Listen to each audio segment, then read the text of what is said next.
Halo sahabat channel trending YouTube, kembali dengan saya Joni. Kali ini kita akan membahas tentang sejarah singkat Republik Romawi. Berikut ini pembahasannya sejarah singkat Republik Romawi. Tapi sebelum menonton, jangan lupa untuk klik tombol subscribe dan nyalakan loncengannya, agar nanti video baru dari channel sahabat trending YouTube akan memberitahu kamu kalau ada video baru. Terima kasih, selamat menonton. Kompas.com, Republik Romawi adalah periode peradaban Romawi kuno yang ditandai dengan bentuk pemerintahan republik. Periode yang berlangsung antara 509 SM hingga 27 SM ini menjadi salah satu contoh demokrasi perwakilan paling awal di dunia. Pemerintahan Republik Romawi dimulai dari penggulingan Kerajaan Roma, 753 sampai 509 SM, dan diikuti oleh berbagai perang saudara. Kekuasaannya berlangsung selama hampir 5 abad, hingga akhirnya digantikan oleh Kekaisaran Romawi pada 27 SM. Berdirinya Republik Romawi periode Kerajaan Romawi hingga Republik Romawi awal, 509 sampai 264 SM, menjadi periode yang tidak terdokumentasikan dengan baik dalam sejarah Romawi. Namun, secara umum para ahli sepakat bahwa Republik telah dimulai pada 509 SM atau setelah penggulingan Lucius Tarquinius Superbus, penguasa terakhir Kerajaan Romawi. Lucius Tarquinius Superbus digulingkan oleh Porsena, raja keturunan Etruska. Namun, setelah itu terjadi kekosongan kekuasaan karena Porsena meninggalkan Roma. Untuk mengisi kekosongan kekuasaan, orang-orang kaya Romawi mendirikan pemerintahan republik dengan membentuk majelis. Majelis inilah yang memutuskan hal-hal penting seputar pemerintahan atas nama penduduk Romawi. Menurut para sejarawan kuno, perubahan dan inovasi ini dihasilkan dari perjuangan politik antara dua tatanan sosial, yaitu bangsawan dan plebeyan, militer. Inovasi tersebut dimulai pada awal masa republik dan berlangsung kurang lebih selama 200 tahun. Pemerintahan awal, dalam pemerintahannya, pemimpin Romawi akan dibantu oleh Senat. Senat ini memiliki fungsi sebagai dewan penasihat yang menasihati hakim dan rakyat Romawi. Meskipun secara teori rakyat berdaulat dan Senat hanya menawarkan nasihat, dalam praktiknya Senat memegang kekuasaan yang sangat besar. Senat Republik awal jelas memiliki bias terhadap kepentingan warga negara terkaya. Lagi pula, hanya anggota kelas bangsawan yang bisa memegang jabatan.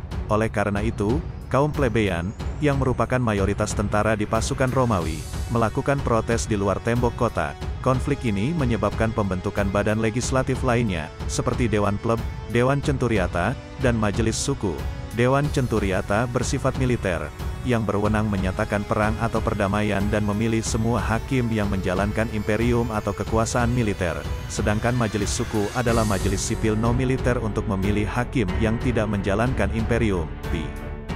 Tugas membuat undang-undang, dan juga sebagai hakim pengadilan rakyat. Setelah kedua majelis itu berjalan, pada 451, Republik Romawi membentuk hukum tertulis pertamanya, yang kemudian ditampilkan secara publik di forum. Hukum tertulis tersebut berisi tentang prosedur hukum, penyitaan utang, otoritas ayah dan anak, hak milik dan warisan, serta peraturan pemakaman.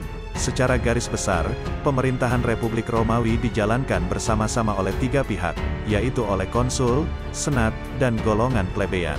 Ekspansi Romawi menjelang akhir abad ke-5 SM, Republik Romawi mulai berkembang hingga menjadi penguasa Italia Tengah dan menghabiskan dekade berikutnya melakukan penaklukan dan kolonisasi. Salah satu perang besar yang dihadapi oleh Republik Romawi adalah Pertempuran Fidenae, 437 sampai 426 SM, dan Perang Punisia atau Perang Punik. Dalam Perang Punik, 264 sampai 146 SM, Republik Romawi melawan Kekaisaran Kartago dari Afrika Utara. Perang tersebut pada akhirnya dimenangkan oleh Republik Romawi. Setelah menguasai Kartago, wilayah Mediterania, Suriah, Makedonia, Yunani, dan Mesir menjadi incaran selanjutnya. Bangsa Romawi juga menghancurkan Liga Achaia dan membakar Korintus di Yunani pada 146 SM. Perkembangan dan kemajuan peradaban Romawi kuno berlangsung selama kurang lebih 10 abad, yakni sekitar 700 SM 400 M. Dalam kurun waktu 10 abad tersebut, peradaban Romawi kuno dibagi menjadi 3 zaman, yaitu zaman Kerajaan Romawi, 750 sampai 510 SM, zaman Republik Romawi, 510 sampai 31 SM, dan zaman Kekaisaran Romawi, 31 sm 476 m. Pada 117 m, Kekaisaran Romawi mencapai masa keemasan dan tumbuh menjadi kekaisaran terbesar di dunia kala itu. Bahkan populasinya mencapai 20% dari total populasi dunia dengan wilayah seluas 5 juta persegi. Namun, sejak akhir abad kedua Masehi, Kekaisaran Romawi mulai menunjukkan tanda-tanda kemunduran hingga akhirnya runtuh pada 476 Masehi. Runtuhnya Republik Romawi, pemerintah republik yang terlalu fokus dalam perluasan wilayah, pada akhirnya mengakibatkan kesenjangan sosial, karena banyak petani dari desa yang bermigrasi ke kota. Selain itu, praktik perbudakan semakin berkembang di Romawi dan berpengaruh kepada perekonomian. Tanda-tanda kemunduran Kekaisaran Romawi dapat dirasakan semenjak wafatnya Marcus Aurelius pada 180 Masehi.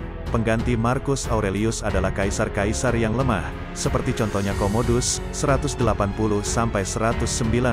m. Pada masa pemerintahannya, sering terjadi kekacauan, korupsi, dan pertumpahan darah.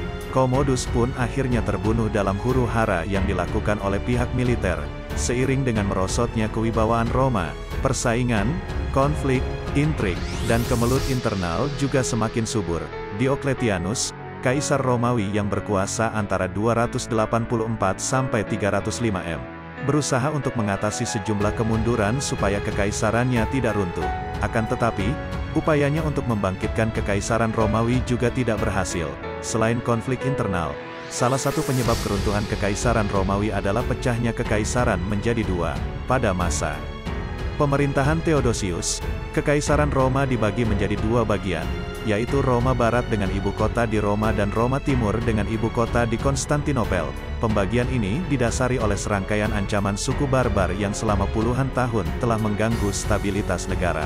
Akan tetapi, pada kenyataannya pembagian wilayah ini justru mendorong keruntuhan Kekaisaran Romawi.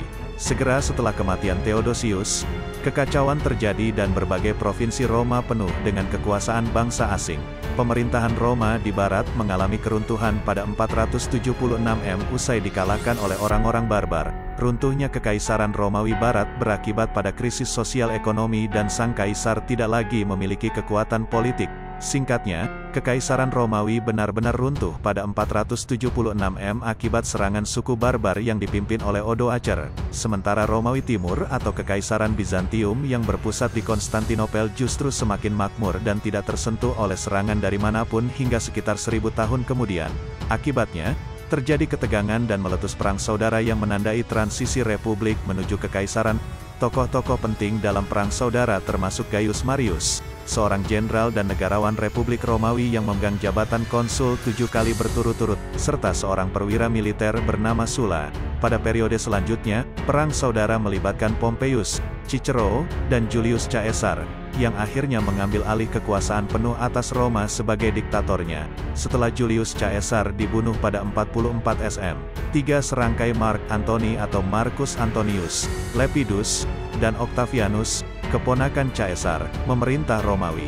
Namun, koalisi 3 serangkai ini pecah dan Mark Antony, yang diberi kekuasaan atas wilayah Mesir, kemudian diserang oleh Octavianus. Octavianus yang berhasil memenangkan pertempuran di Mesir kemudian mendeklarasikan diri sebagai kaisar pertama Romawi dengan gelar Kaisar Octavianus Augustus atau Kaisar Agustus. Nah, itu tadi tentang sejarah singkat Republik Romawi. Buat sahabat trending YouTube, apa pendapatmu, dan jangan lupa tinggalkan pesanmu di kolom komentar.